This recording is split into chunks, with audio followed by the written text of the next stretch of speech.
Hai everyone, ketemu lagi sama aku. Jangan bosen ya buat nontonin video aku terus. Perkenalkan, nama aku Fitria Ningsi. Aku dari kelas 2P, NPM aku 121020551. Di video kali ini, aku akan membahas materi dari mata kuliah Manajemen Inovatif dengan tema Human Capital. Video ini dibuat dengan tujuan untuk menambah wawasan juga menambah ilmu pengetahuan bagi yang menonton video ini dengan sasaran dibuat untuk bagi para mahasiswa dengan mata kuliah yang sama juga bagi para penonton yang menonton video ini. Untuk mempersingkat waktu, langsung saja saya akan masuk ke dalam materi yang akan saya sampaikan. Human capital atau modal manusia. Arti dan pentingnya human capital. Istilah human capital pertama dikemukakan oleh seorang ekonom bernama Theodore Schultz yang berpendapat bahwa peningkatan kesejahteraan pada perusahaan tidak tergantung pada tanah, peralatan, energi, sumber daya, melainkan pada kompetensi pengetahuan dari pegawainya. Kemudian, ia mendeskripsikan posisi human capital sebagai kemampuan sumber daya manusia yang diperoleh melalui investasi pada sumber daya manusia, yang mendeskripsikan bahwa human capital terdiri dari 4 hal, yaitu yang pertama kemampuan, yang kedua perilaku, yang ketiga usaha, yang keempat waktu. Dan semuanya ini dimiliki dan dikendalikan sepenuhnya oleh pegawaian. Energi, sumber daya, melainkan pada kompetensi pengetahuan.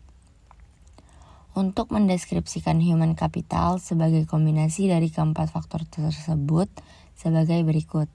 Yang pertama, karakteristik atau sifat yang dibawa pada pekerjaan, misalnya intelijensi, energi, sikap positif, keandalan, dan komitmen. Yang kedua, kemampuan seseorang untuk belajar yaitu kecerdasan, imajinasi, kreativitas, dan bakat. Yang ketiga, motivasi untuk berbagai mutasi dan pengetahuan yaitu semangat, tim, dan orientasi tujuan. Peran human capital sebagai kunci keunggulan organisasi.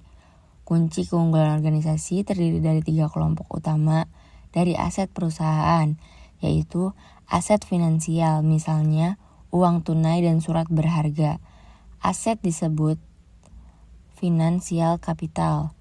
Yang kedua, aset fisik terdiri atas peralatan, gedung, dan tanah.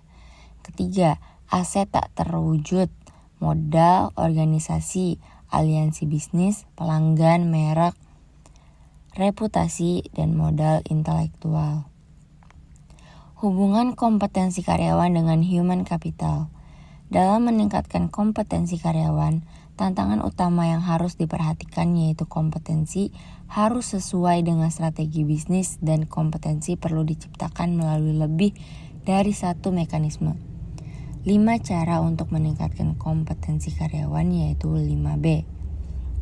Pertama, buy, membeli, yaitu mengganti SDM yang lama dengan yang baru dan memiliki kualitas yang lebih baik. Yang kedua, build, membangun. Investasi dilakukan terhadap SDM untuk meningkatkan kualitasnya menjadi lebih baik. Ketiga, borrow atau meminjam. Penggunaan konsultan atau partner efektif memungkinkan berbagai pengetahuan dan desain kerja baru. Bounce, melambung.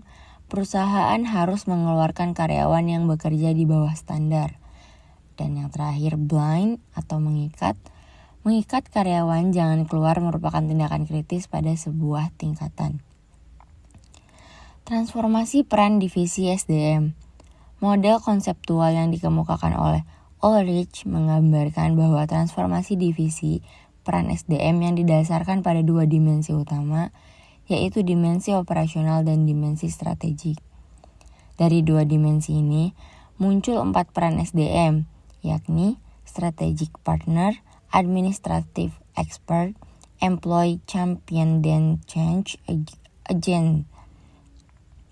Administrative expert membantu tercapainya efisiensi administratif dan memastikan bahwa cost dapat dikurangi dan kualitas tetap terjaga secara kontinu.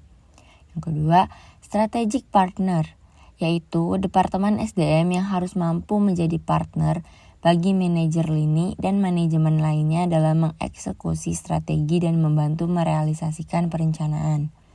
Yang ketiga, Employee champion.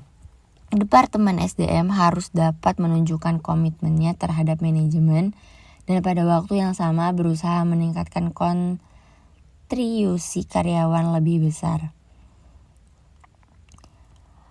Change again change.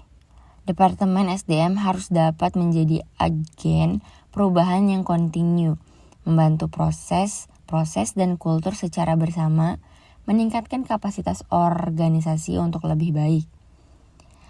Kemudian, tingkat kompetensi dalam sistem pengukuran human capital.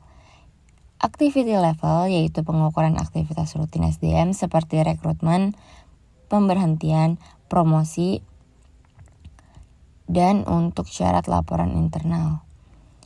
Functional level yaitu kolaborasi dengan unit fungsional organisasi, misalnya divisi dalam mengukur aktivitas, mengumpulkan dan menerjemahkan data, dan mengambil tindakan koleksi.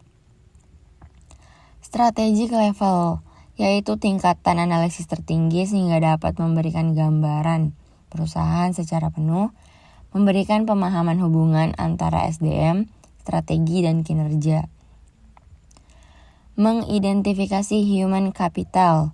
Untuk keberhasilan perusahaan, proses atau bisnis apapun tergantung pada 3 keterampilan, yaitu commodity skill, yaitu kemampuan tidak spesifik untuk bisnis tertentu.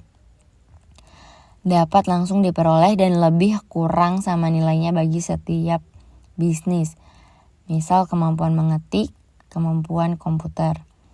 Leverage skill, yaitu pengetahuan yang meskipun tidak spesifik untuk perusahaan, industri tetap relatif, lebih berharga bagi perusahaan tertentu daripada perusahaan lain. Misal programmer di bank berbeda nilainya dengan programmer di perusahaan komputer. Property skill yaitu pengetahuan spesifik bagi perusahaan, misal hak paten dan merek. Sekian yang dapat saya sampaikan. Atas kekurangannya saya mohon maaf. Wassalamualaikum warahmatullahi wabarakatuh. Terima kasih.